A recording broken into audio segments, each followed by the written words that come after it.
ইসলামী মৌলবাদ জিন্দাবাদ, জিন্দাবাদ। ইসলামী মৌলবাদ জিন্দাবাদ, জিন্দাবাদ। ইসলামী মৌলবাদ জিন্দাবাদ, জিন্দাবাদ। আমরা ইসলামী মৌলবাদ বিশ্বাসী। আমি মুসলমান, আমার মূল ঠিক আছে। আমি মূলকে বাদ দিয়ে রাজনীতি করতে পারি না।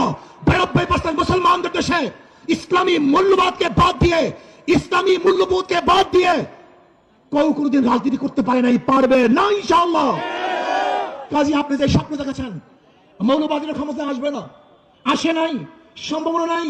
আর আমি উল্টো দেখছি, ইনশাআল্লাহ আগামী বাংলাদেশ ইসলামী মৌলবাদীদের বাংলাদেশ, আগামী বাংলাদেশ কোরআন সুন্নাহর বাংলাদেশ, আগামী বাংলাদেশ এদেশের স্বাধীনতাকামী মানুষের বাংলাদেশ, আগামী বাংলাদেশ ধর্মীয় ব্যক্তিদের বাংলাদেশ, আগামী বাংলাদেশ সাম্য, মানবিক মর্যাদা এবং ন্যায় বিচার প্রতিষ্ঠিত বাংলাদেশ। আগামী বাংলাদেশ হবে বৈষম্য বিরোধী বাংলাদেশ।